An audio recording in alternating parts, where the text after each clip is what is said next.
آپ نے کہا عمر فرق بین الحق والباطل، عمر وہ عمر ہے جس نے حق اور باطل میں فرق کر کے دکھا دیا، اس لیے یہ فاروق ہے، اس نے حق اور باطل میں فرق کر کے دکھایا، یہ فاروق ہے۔ حسن بصری فرمایا کرتے تھے اپنی محفلوں کو عمر کے ذکر سے سجاؤ۔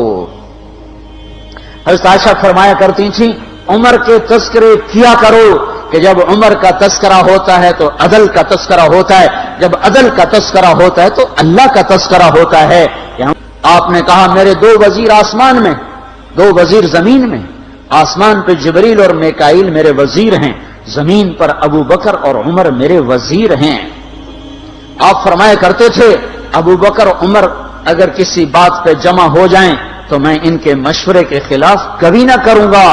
مسجد میں آئے، آپ کے دائیں طرف ابو بکر تھے، بائیں طرف عمر تھے، آپ اندر آئے اور کہا دیکھو اسی طرح قیامت کے دن ہم اٹھیں گے کہ میرے دائیں طرف ابو بکر ہوگا، میرے بائیں طرف عمر ہوگا اور ہم ہاتھوں میں ہاتھ دیے ہوئے اٹھائے جائیں گے۔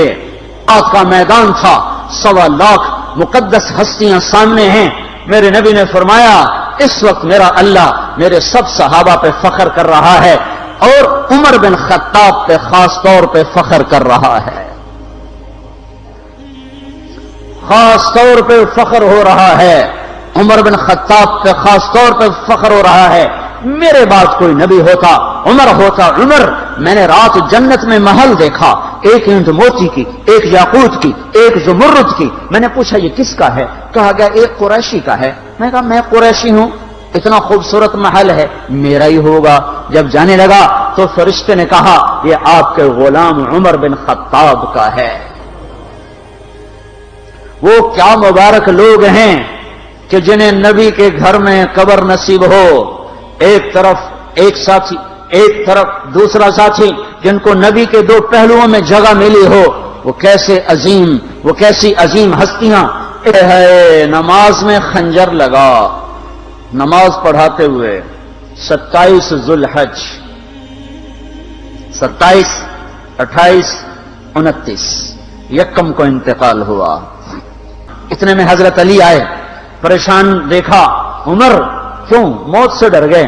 کہ نہیں موت کے بعد کی گھاٹی سے ڈر رہا ہوں۔ کہ ڈرو نہیں، میرے ان کانوں نے سنا ہے اور اتنی دفعہ سنا ہے کہ میں گن نہیں سکتا کہ اللہ کے نبی فرمایا کرتے تھے ابو بکر اور عمر جنت کے بڑی عمر کے لوگوں کے سردار ہیں۔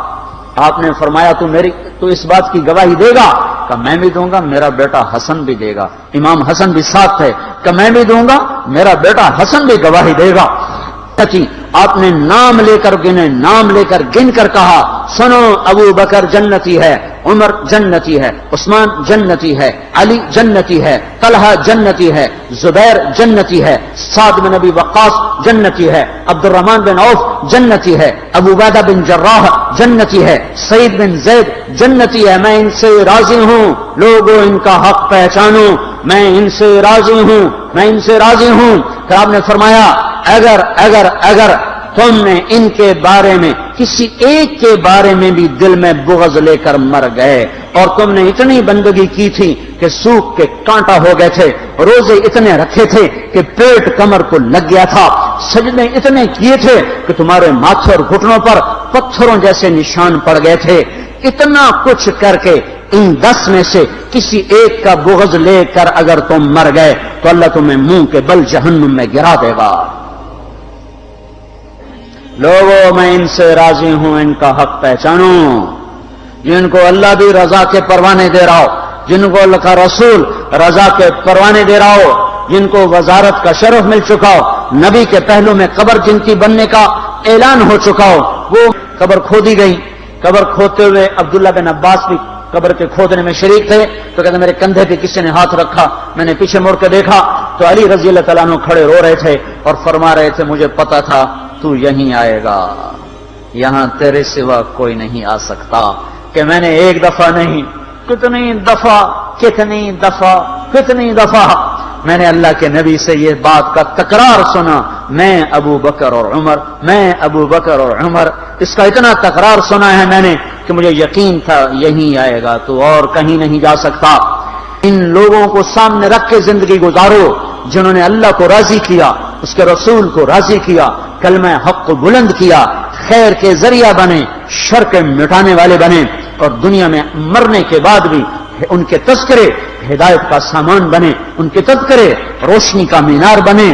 ان کے پیچھے چلو، مغرب کے اندھیروں کی طرف مت دوڑو، وہاں تو سورج بھی ڈوب جاتا ہے، مغرب میں تو سورج بھی ڈوب جاتا ہے، اور تمہیں پکار پکار کے کہتا ہے مغرب کی طرف نہ آنا، ادھر اندھیرا ہے، میں یہاں گم ہو گیا، تم کون سا سراغ ڈھونڈنے آئے ہو؟ دوڑو دوڑو اللہ اس کے رسول کی پاک زندگی کی طرف، اس کے پاک صحابہ کی زندگی کی طرف، جن کو اللہ نے مرنے سے پہلے جنت ہاتھ میں دے دی، جنت کی بشارت دے دی۔